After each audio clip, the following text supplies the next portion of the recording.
All right, we are back in the TRU-U studio for the 85th time.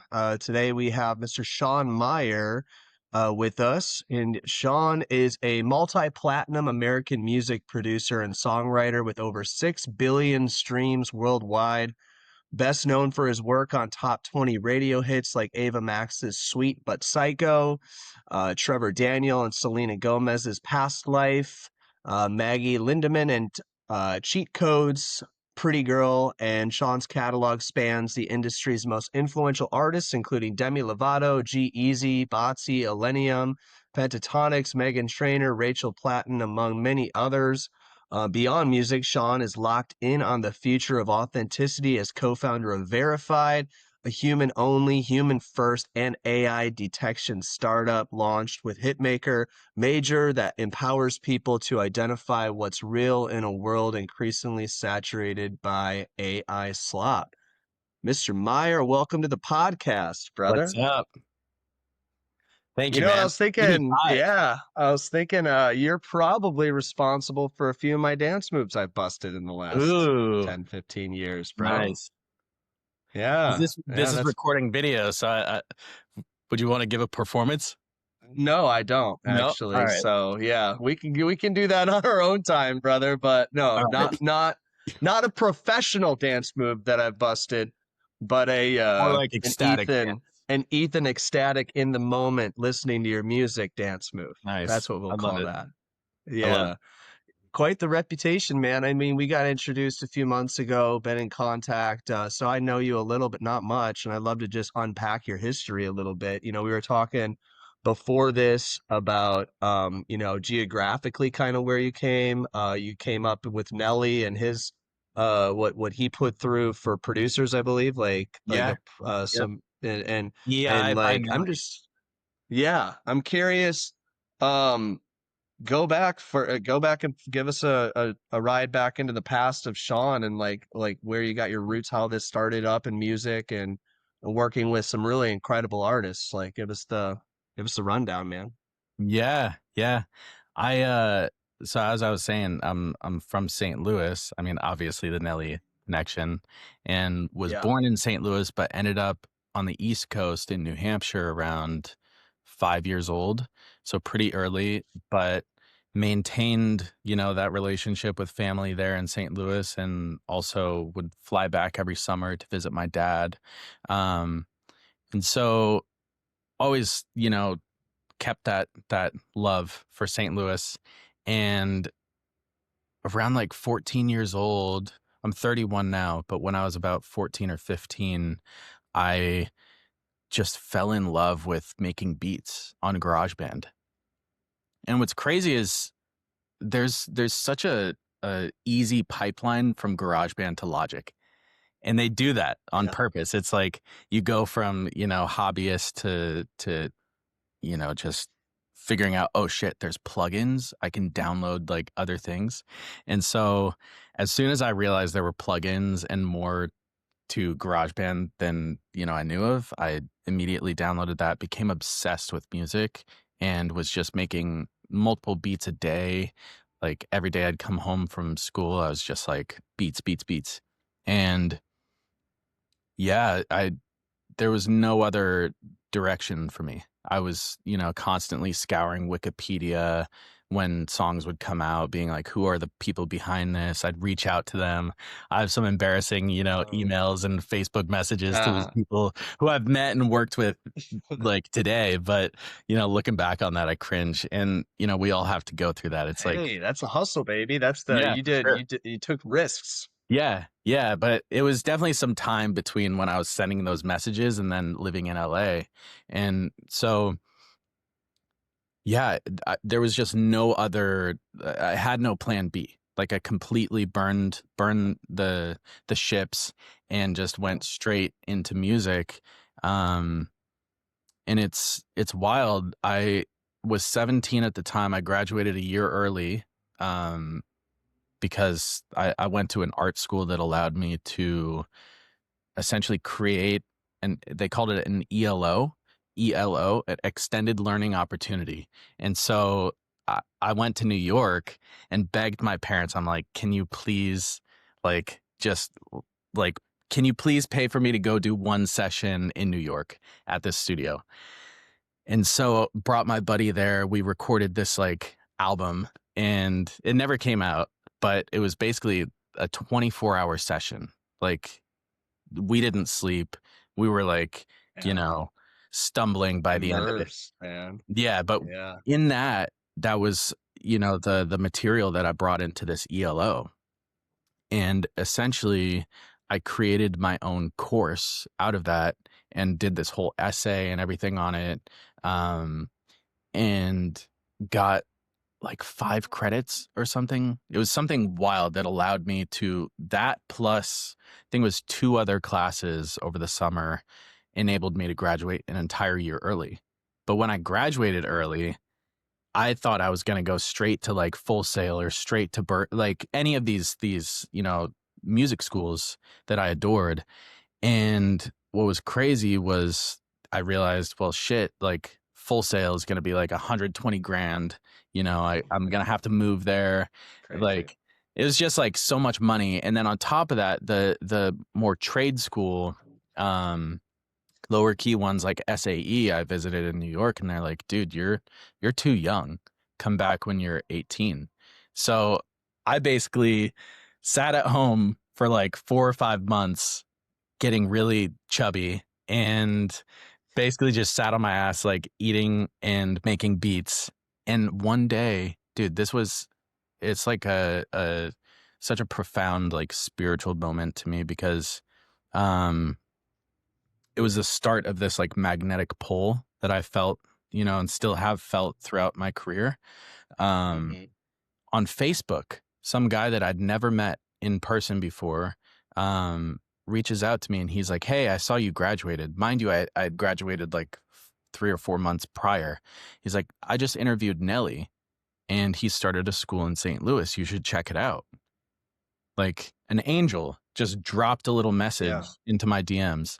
I'm like, okay, for sure. Call them up. They're like, yeah, we literally just opened 2 weeks ago. We have like 7 students. You'd be the 8th. So I sign up, fly there. It was like $10,000 all in. Like, cause it was not accredited, but it was right next to this guy, Carl Nappa, who was like Nelly's right-hand engineer, Wishmaster, one of Nelly's like top producers, his manager, Blue Bolden, like the whole team was running this school. And it was like a $1 million studio, brand new, with no kids going because no one knew about it. And so I flew there and started living with my grandma in St. Louis, and was just at Nelly's school every day for 2 years, and got to one of the things that I worked on there, which just blew my mind and really like exposed me to what's possible with music, was I got called in to assist a session one night, and it was a mix session and with Carl, and he was working on this song called Cruise by Florida Georgia Line that Nelly had recorded a remix of, and I'd never heard the song. And then I'm like patching some cables, being like an intern / assistant on this mix, and about a week later it comes out, and I hear it everywhere on radio, and I'm like, oh my God, like, you can go from this obscure place. Obviously St. Louis is a little bit more on the map than New Hampshire, but you can go from this room that no one has any awareness of to the world, and now everyone's singing this song, singing this remix, and to be a part of that was just mind-blowing. So while I was at school, I met this guy, Josh Golden, and he's become like my best bud to this day. Like, we moved to LA together shortly after, and when I met him, I had bought a DSLR camera, and I was just hustling. I was like Canon T2i and a shitty mic, and I was recording and producing remixes and filming the music videos to go with them. And lo and behold, we were getting like millions of views on these videos. So as soon as I touched down in LA, I had people wanting to work just straight up, to do covers. It wasn't even, to write music or produce originals. It was covers. But a lot of these cover artists were figuring out that social media algorithm and actually getting signed. So that was my in to signed artists, was basically just doing covers and remixes.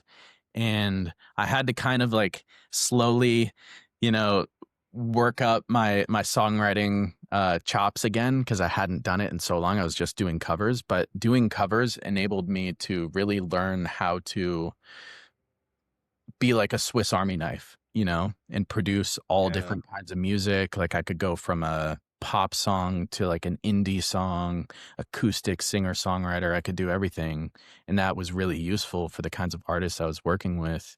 Um, and then dude, the rest is kind of history. Like the story with Maggie is pretty wild. Just, through the social media path, I had So met. this led you the like this like led you to more and more exposure to artists that get you endorsed with like, you've done some pretty big hits. Like, did that come from when you came to LA and then started putting out the Absolutely, covers? yeah. Like, Yeah, so yeah. the covers were kind of like, it showed people that I could produce vocals and get them to sound really good on the mic, and every artist that came through the door would leave feeling like $1,000,000. Whether we made a Mm, hit or not, they always felt like they sounded the best than they've ever sounded. And I think it's a testament to not going like too crazy on their vocal, putting, the right effects, the right mix. And I've always been like really conscious of vocals and the vocal production. Like that is a really intimate experience with an artist. And I think I've always done a great job of not making an artist feel less than, always mm-hmm, being like encouraging. And so a lot of artists that I've worked with have been very early in their careers and mm-hmm, maybe not the most seasoned singers right off the bat, but when mm-hmm. they, do a few songs and when they figure out what to tweak, they're growing, and I'm growing Being with in them. this, oh yeah, being in the studio in that intimate space and like I like what you're saying because you're creating an experience with this person. And like what is the feeling that you want to create with them? What's the space that you want to create? Like I think that's what makes producers, engineers, writers, just all the people that are involved in the process great is when they can channel, like tap into that greatness and that connection with whoever's there. Yeah.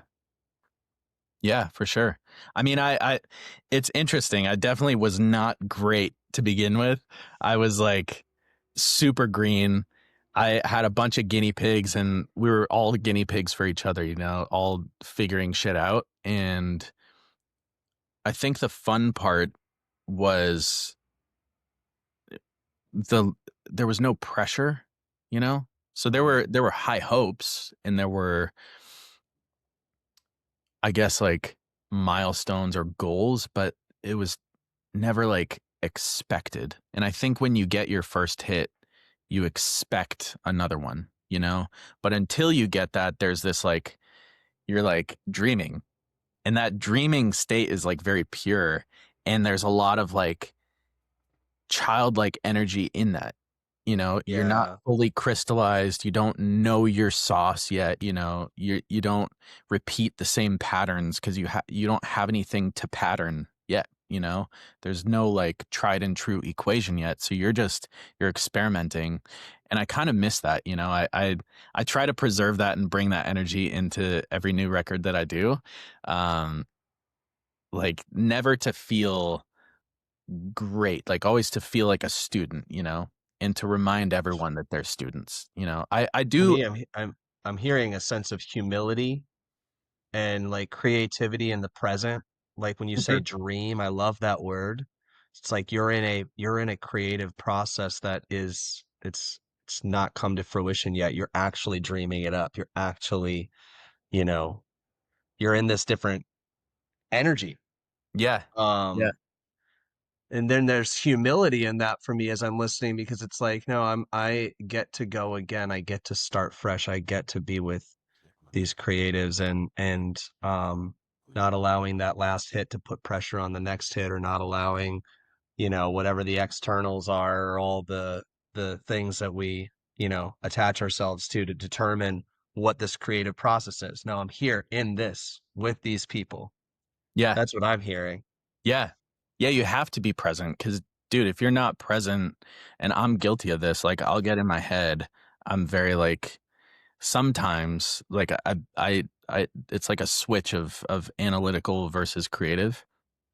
And analytical is really important when you're getting into things where it matters, like um session buffer size and like the just technical bullshit that no one wants to deal with, editing vocals, making sure there's no like low end rumble on the EQ that could blow out, a PA system, things like that.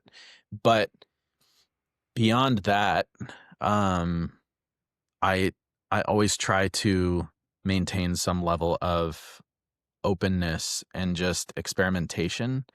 Um and some I have my vocal template, like I call it the platinum vocal template because I've used it for the last 10 years, honestly. But it's always a starting point. It's never like where the record ends up. And every single time, like even if it's the same artist, every song calls for something different. So like the reverbs and delays will a lot of times be like similar with various like filtering and effects on them, but like the vocal is always tailored to the song for the energy of it. And I think, if I was just going on templating, like every song would sound stock, it'd start to sound like AI, just Yeah. the same thing all the time. Yeah. Um, so when let's say you're jumping into some new creative project, what's that look like for you? Is it like you were telling me before we jumped on about like, oh, there's this artist, there could be something here. I'm going to engage this human and see what comes out of that, and then like if there's a connection, or like, and then you go into the space and you start throwing some beats out, they have some vocals. Like walk me through like the magic that of the creative connection and what unfolds. Yeah, yeah. It's always different. Like literally every time is different. I don't think you can ever repeat the same session even with the same like two people, let alone like, three or four or five. And a lot of times you're working with like three or four or five people. Um, so I think every day is like an assessment of mood. It's an assessment of energy, assessment of weather. Like obviously if it's raining All out, of you're it. probably not gonna do like a Let's super write some freaking Chris Stapleton soul, yeah. like, yeah, Exactly. It's high, yeah, like we are yeah. emotional, sensitive creatures. And like, dude, when it's dark out, That's really interesting. I want to eat and sleep when it's dark out and gloomy. And of So many course, factors in the creative process, man, yeah, you know? that's so many factors, Yeah. but that's what makes us human, which is so brilliant. Like that's an incredible Hmm. thing about us. Like we're so sensitive and like any little change is like Now, gonna change like when you're making bread, if you don't put salt in there, which a tiny amount of salt, the bread comes out and it tastes like completely flat. And there's like yeah, no all the ingredients hey, matter, dude. every So single the ingredient matters. so then you're okay. So like, let's keep going then. So you're paying attention to these factors. There's three, four, five people, or it's a little more intimate. Like then Yeah. what? Keep unfolding it. What Yeah. happened? So my favorite days in the actually I'll run you through the past life day, the one that Trevor Daniel did, and it was originally with Selena actually, and then that story is crazy. Um, so Caroline, Carol Addis, Caroline Pennell is her original name, but Carol, Jay Stolar, and Mick Coogan, like three of my favorite people. We call ourselves the Math Club, and so I was in I think on Sunset in Hollywood getting a bite to eat. I had just met with my manager, and Caroline picks me up because I think I had Ubered there, and she's like, "Do you want a ride?" And she was close by. So she picks me up, and she's like bawling in her car. And she was like going through it with her boyfriend at the time. And so we're driving, and we're driving to my studio, my like apartment in North Hollywood. So it was quite a bit of a drive. And we're on the way there, and I'm like, we do not have to go to the studio. Like, we can call Mick, call Jay, like they can meet us somewhere, and we can go like chill. Like, we could go to the beach or go ride go-karts.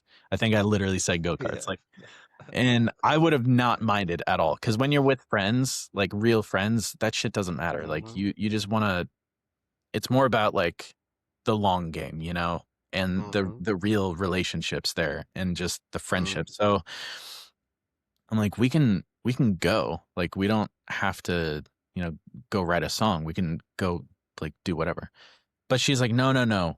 I want to go to the studio. So we show up, and for like the first 2 hours, maybe like hour and a half, 2 hours, she was on the couch, and we're like, just talking to her. She's notoriously, like, in the best way possible, like very just, she is such a goofball, like the most lighthearted. But when she's sad, it's like the empathy you feel is like shit. Like someone really did something terrible, or just like she's really going through it because her emotions are so pure, you know? Mm. So she was there on the couch. We're all like, chipping in, giving her advice, giving her space, whatever she needed. And then Mick, so I think Jay was on the piano, I was at my desk, Carol was on the couch, and Mick was on the couch, on it was like an L-shaped couch, whatever. And he picks up the guitar, and he starts like strumming or something. And I'm like, that's sick. So I grab my iPhone, and I just hold it up to the guitar. No mic, like no proper mic, just hold the iPhone up. And I'm like, okay, that's sick. Throw it into Logic, get the loop going. And then I get my electric guitar, and I just start layering and layering and layering. Like, that's my favorite way to work, is just layer.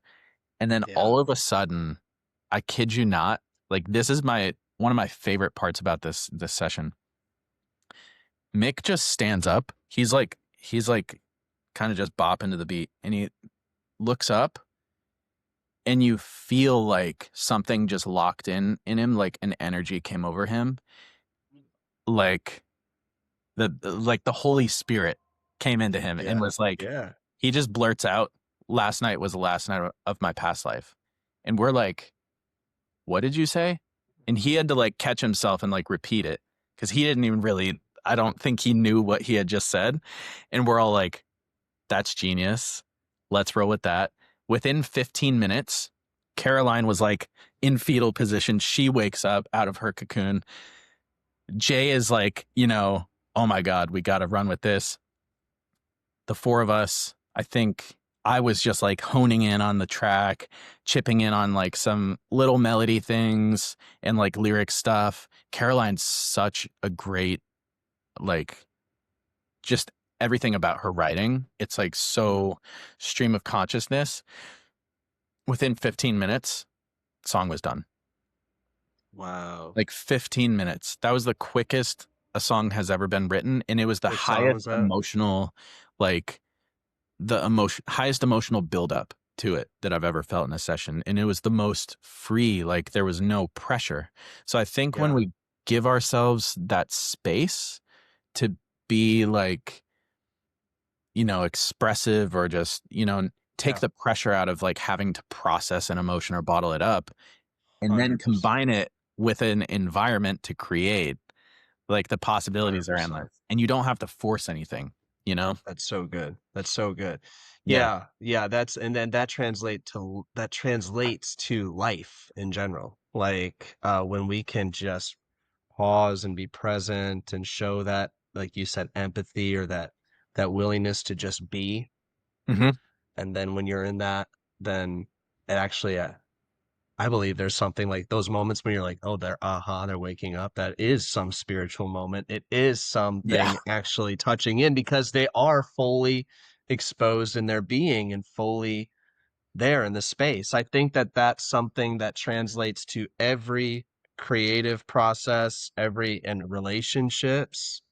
Tell me you ain't been in a relationship where there's like those Dude, I spark was gonna say moments. Yeah. Yeah, whether it's an artist or intimate relationship, even a business, like that, like there's that spark that just comes on our heart. I believe that those are spiritual moments, bro. totally, totally. I mean, there's Yeah. no way that physical reality is, the end of the road. Like there's no way that it starts and ends with this, because there's so much more than like this binary hydrogen based like physical, system. It's just Lego blocks, but what's behind the Lego blocks? And that's what like carries me through life. Like that energy and that connection with, I mean, there's so many names for it. God, source, Yeah. I'm Yeah. I think it's really wild to feel led in life and not like you have to like, power your way through every single experience. And like, when you can relax into that and like fall back into like the hands of God, I guess, like without sounding like so cliche, there's Yeah. really a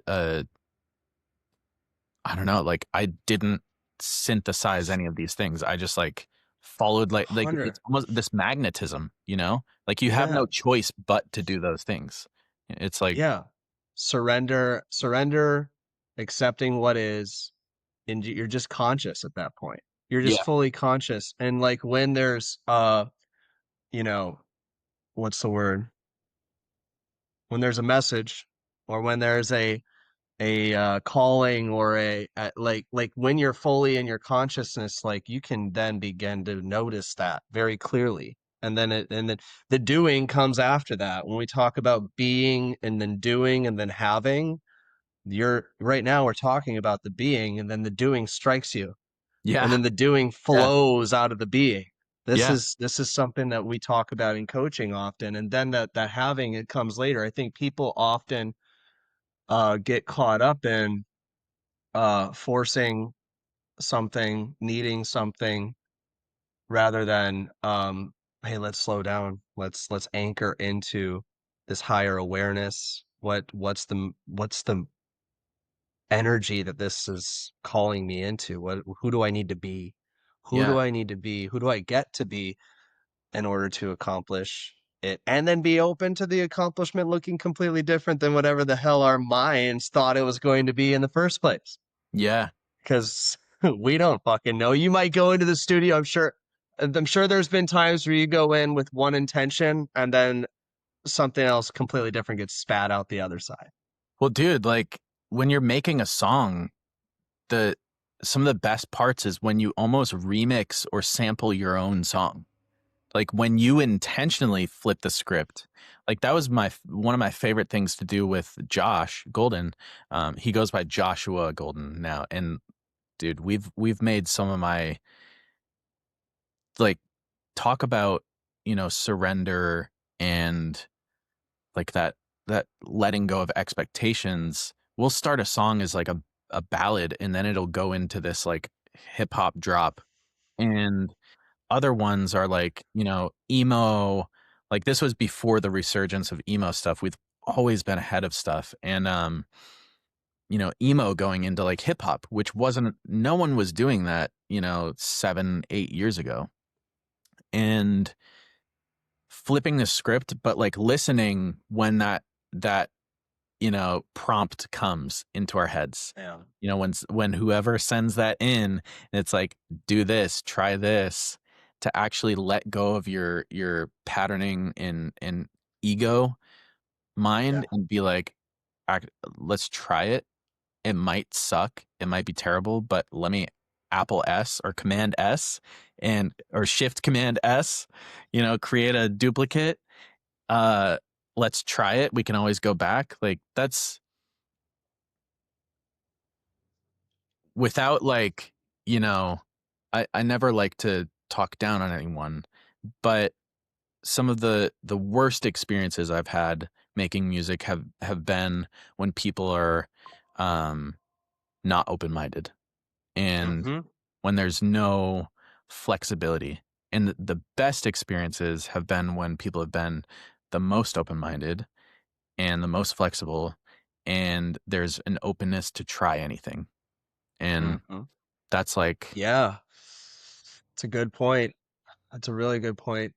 it. Um, Also, not to cut you off, there was a quote that my yeah. girlfriend said the other day that was she was quoting someone else. And it was like the it reminded me of what you were saying about coaching and, um, just becoming, the person you need to be.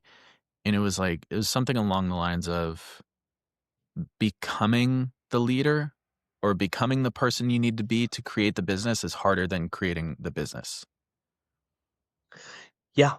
Yeah. You don't want to know a God or what you're like, what we can call, I don't know, it depends on the listener. I call it God, but universe source. Um, you will, we will, people will continue to go through uh as many lessons as required. The universe doesn't care about how comfortable we are until we are able to receive that whatever we're praying for, whatever our hearts are longing for, whatever he's got planned for us. Like we Mhm. will end up staying in this place until we get the gifts that we are able to then apply towards being in this place. And until we get those and until it lands and sticks inside of us, we're not allowed over here yet. You Yeah. know, and some people get caught up in this, and God's like, "Hey, come on. No, come on. Like, I'm calling you," but he doesn't give a shit. It's like, "No, I'm going to hold you in this freaking space until you see this thing clearly enough." And some people stay stuck a long time. But it's Yeah. like, "Wait, what do I get to learn? Who do I get to become? What are the gifts in this space?" And then all of a sudden, you'll see the preparedness to be in this space, and some things will start signaling us that, "Hey, okay." And we start kind of grounding into a new being. But until we get that, the whatever it is that he'll just nail us down to receiving, we're not going to get through it Have you ever until we read get. Autobiography of a Yogi? No. Dude, so this book, it's a book where it's about Paramahansa Yogananda and What the hell Paramahansa. did you just say? Dude, so in LA, there's a place called Lake Shrine. No, no. You go there and it's like one of the most charged, like uplifting places. It's a garden surrounding this little lake. It was the only one of the only places in the Palisades that didn't burn. There's an energy around it. And Mm. um Yogananda, when he was a like late teenager, early 20s, um, he started, this path of becoming a yogi, and he followed this guru.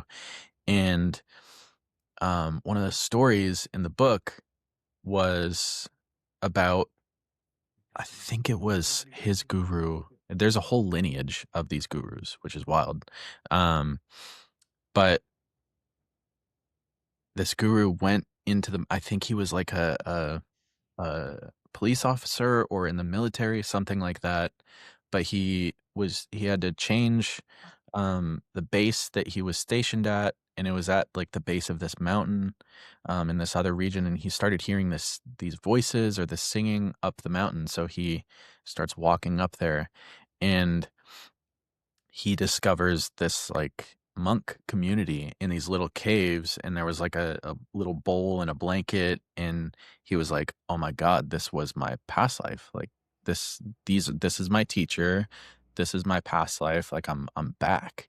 And so he spends the night there, I believe, and it was either during the night, whatever, he wakes up, and there's this like glimmering um thing in the distance, and he starts walking towards it, and it's this castle, like palace of jewels, like the most ornate thing he'd ever seen in his life. And the everything was made of like rubies and diamonds and gold, whatever. I'm probably paraphrasing it, but he sees it, he gets the enjoyment out of it, and he's like, okay, I've seen it, I've witnessed it, I desired this, and then it dematerializes instantly. Mm. And the guru there was like, okay, you're ready. Like you've gotten all of your desires. Now you can proceed to the next step. Um, Like he had to make man. he had to make amends and like get Yeah. everything that he was truly, truly desiring in order to proceed. Yeah. I think it's really interesting. Yeah. Like some of our desires, are Oh are yeah. not aligned. Well, no, they're not. And some of it too, just this came up on a recent podcast is like, are we forgiving? Are we releasing whatever it is that we've been through that we need to release in order to be fully engaged in whatever we're stepping into? Like release meaning forgiveness, moving, getting off of something that we've been stuck on, and Mm, whatever that is, um, coming to completion, closing the loop, if you will, to then be able to free up ourselves to completely immerse into whatever it is, or move in this new direction. I believe life is very seasonal, very cyclical. There's a lot of it's always leading towards something else, but there's phases. And that's a very hermetic philosophy, like the yeah. cycles. And yeah, dude, one of the biggest lessons I learned was understanding that the winter, if you're in the summer, the winter is always coming.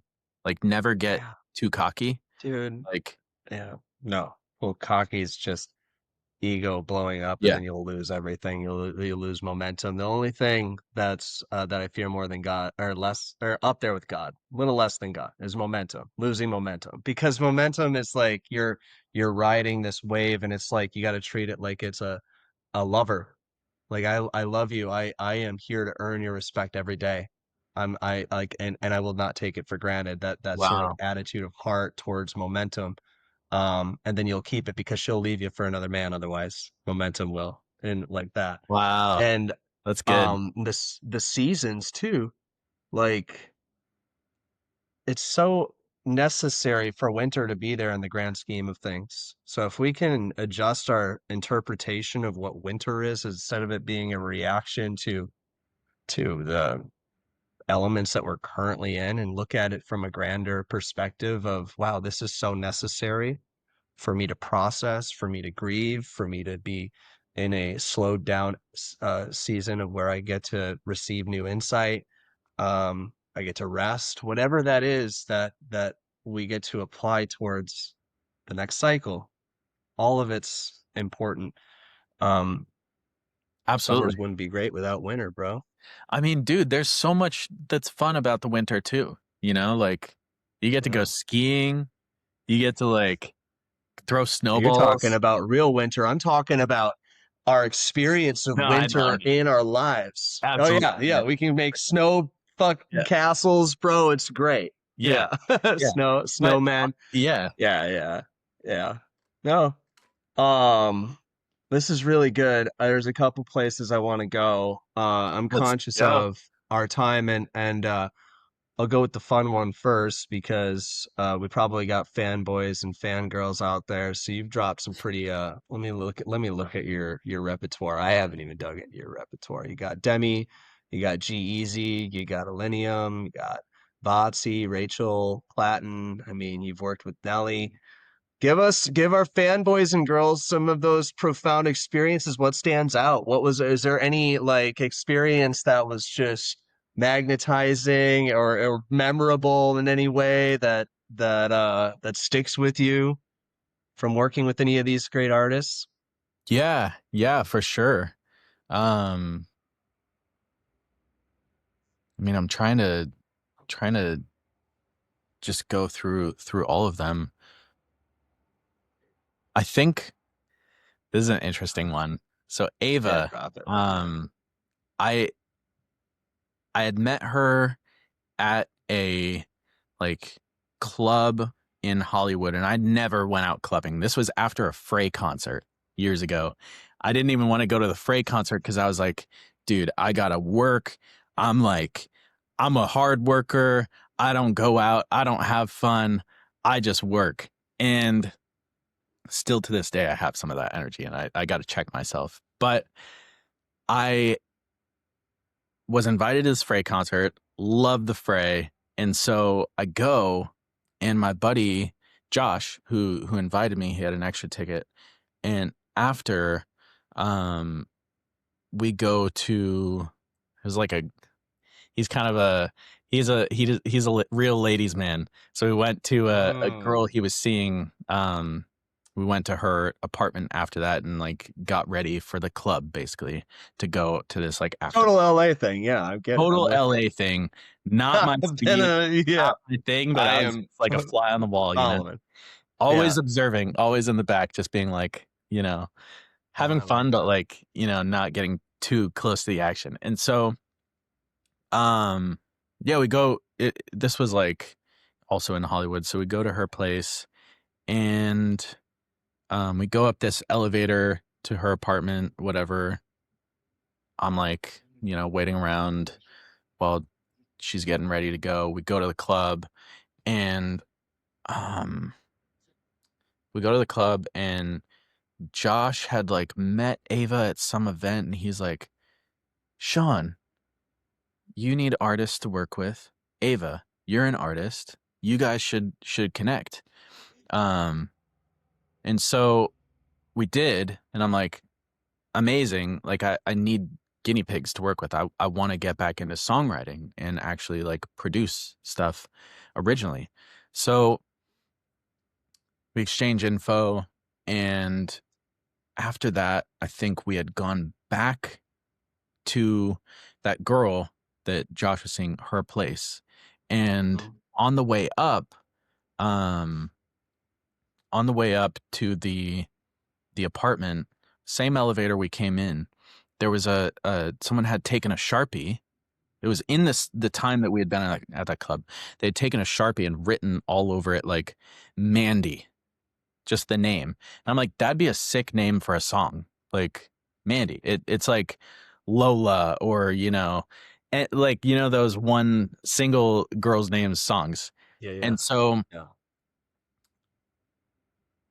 I go back to my studio, you know, night ends, go back home, and I think it was that next day I made a beat, and I just, you know, called it Mandy. I thought it'd be interesting.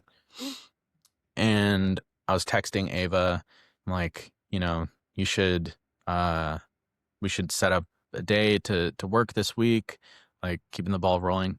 And so she comes over.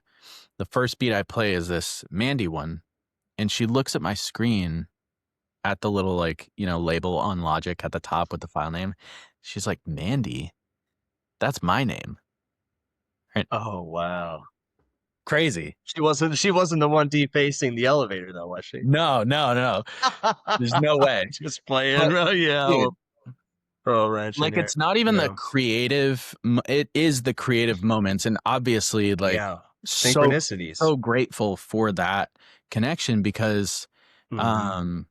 a few months later, after working with her, she was like, hey, this producer is going to come by. And I was like, okay. And he comes by. I had no clue what to expect. And it's Cirkut. And I'm just like, what? Remember, I was saying I was scouring Wikipedia as a 15-year-old, Yeah. like looking at who Bam. made all these big records. And Cirkut was, you know, probably like I just admired his production so much.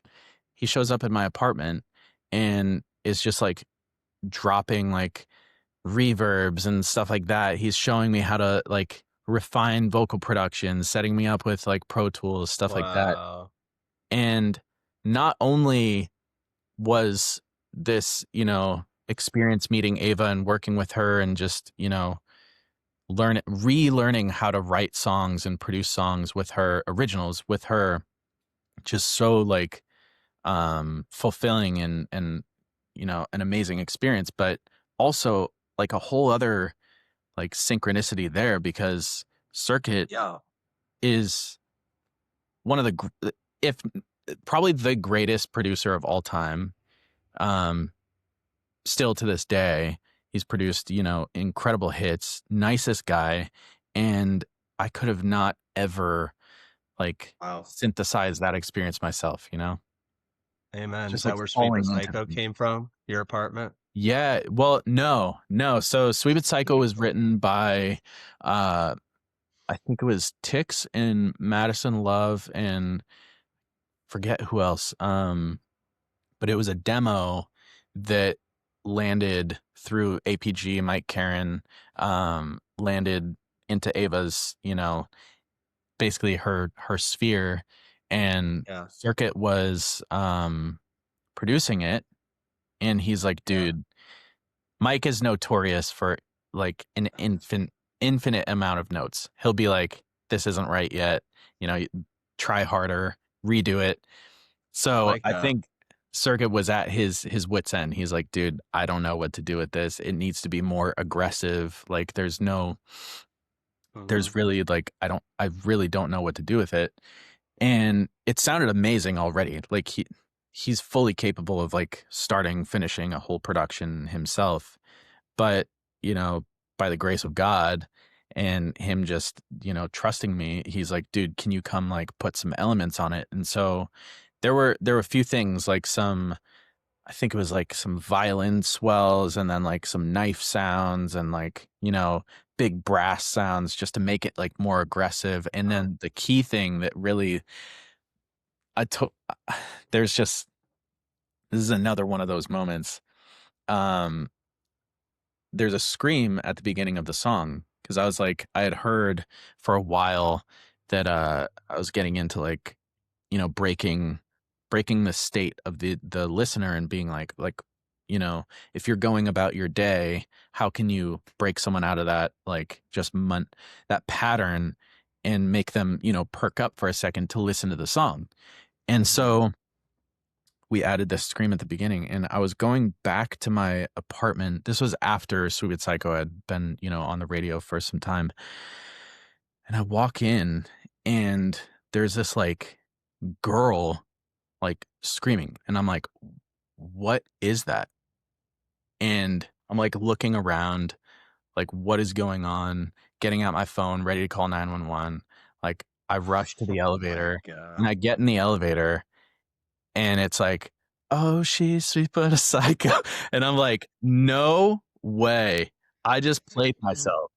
I totally played myself. I broke myself out of that state and got myself listening to that song. Wow. It's interesting is like I love how everything is a creative influence for you. Like you're paying attention to all of what's around you. Mandy, you know, screams, like the paying attention to all of what the people around you are bringing, what they're needing, their emotions. I love that about you. That's paying such radical attention and channeling that through creation. Yeah, That's thank you, what I'd man. That means a summarize lot. it as. Yeah. Absolutely. We don't have too much longer, but I'm going to go back to the other thing now. So now we got the fanboy, fangirl stuff out of the way. Uh, Risks, you said at the beginning. I just got to go back to that. I remember at the beginning of this, like, oh, I was taking risks. And sometimes these people that I talk to now and I look back at what I'd say, like Wikipedia people, and I'd send these messages and all that. Tell Mhm. me about little Sean and Sean's, being willing to lean in there because we got a lot of little listeners that are on their come up. So what Yeah. is that? Yeah, like what's that risk like? That like oh I don't know, I don't care how I'm gonna look, but I'm gonna go and put this out there. I'm gonna call this person. I'm gonna do these things, and that I resonate completely with that. So I want to just hear you speak to that. Yeah, dude. I mean, don't be afraid to send a DM. Like that's what social media is for. It's like we think that social media is this space to just get famous and like, produce content and throw it out there and automate everything and just extract and like, be seen and extract and be seen and extract. And it's really where it came from is connection. Social media is a connection tool. It's built for humans. That's what it was supposed to be. Little plug for Verified. Verified's a human-only social media platform. That's why we're building Oh it. yeah, we didn't even talk about No, it's verified all yet. good. We need Like, to plug that. Yeah, that's the only plug it. plug like anyone needs. Human-only social media built for creators. Like, that is creators, fans, truth seekers. Like, that is, it's AI free. No bots, no AI slop. Like, that's going back to the basis of human connection. Like, that's really what it's about. But with taking risks and reaching out, sending those DMs, you know, there was no part of me back then that felt cringe about sending those. I wasn't like, Amen. If that's the sauce, getting through the cringe, like if we can get comfortable being uncomfortable or even find that it's the greatest resource is for us to take these risks because we know that there's only going to be like what's the worst case scenario? exactly, Like, like, and oh, we all think you it's that know? we're gonna die. Like, that's the Yeah. ultimate It fear. all goes back to some limiting belief around like we're not safe or something, we're going to die or we're And going to it's, look terrible, yeah, we're not going to be approved of and we're not enough and that, yeah. but yeah. If you really let yourself lean into the cringe and the ugliness of things, you know, the imperfection, you find yourself being just so much more authentic, and authenticity is what people resonate with anyway. Brian Eno, I just read this quote the other day. He talks about how the ugliness in music or any art medium ends up becoming, his theory is that it becomes the staple of it. It becomes the desired effect in the future. Like tape noise and Mhm. vinyl and wobble. Like, I don't think there's one record today that doesn't use the plugin RC20, which is literally designed to give tape, you know, uh, warbling effects and like record, like vinyl noise, distortion, weird like Yeah. artifacts. It's literally designed to make your sounds sound vintage. And the way to Yeah. sound vintage is to give it some sort of distressed feel. Like, people love paying thousands of dollars for distressed looking Fender guitars or distressed, you know, Converses.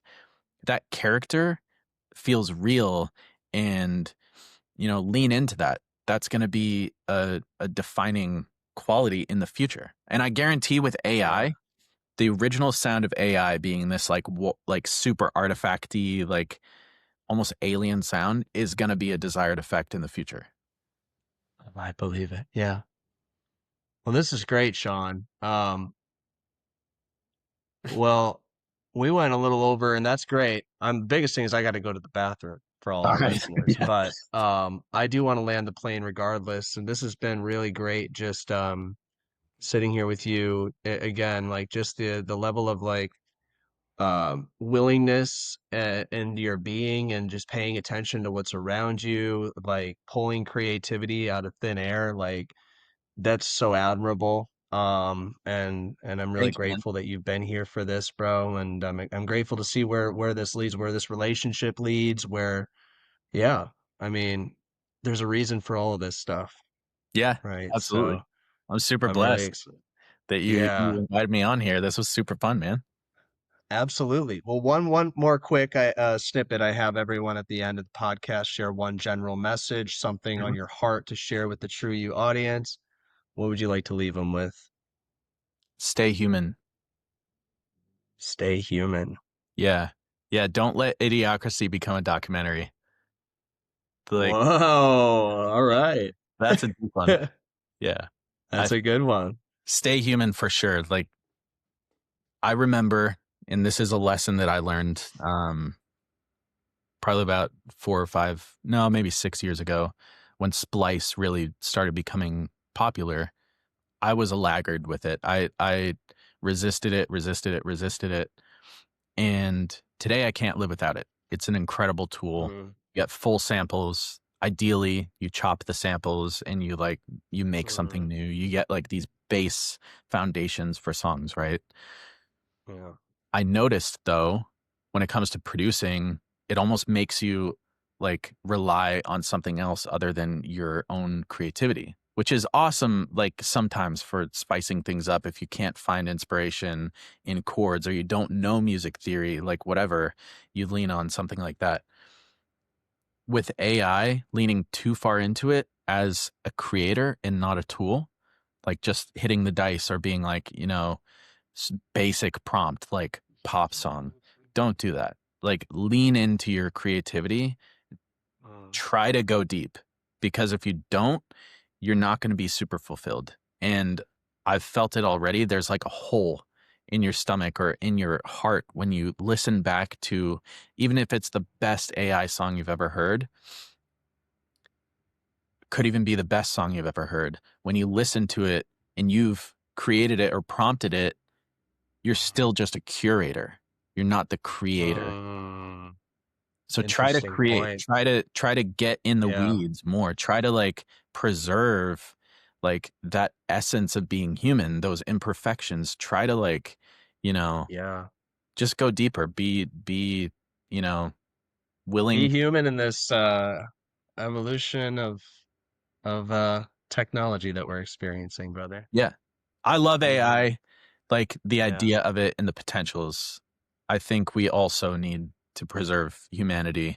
And I think the two can coexist as long as we are conscious, you know? Totally. Totally. It can be a huge resource. I love that you bring consciousness into it. That is what will determine the value that these can generate. Yeah. Like humans using this tool can generate for sure. Um, Sean, thank you, my brother. Thank you. So grateful to have you. Looking forward to see what happens next and to stay connected. And yeah, man, I love this. This was great. I loved it too, Awesome. man. This is awesome. Thank Thanks. you so much. Thanks, brother. All right.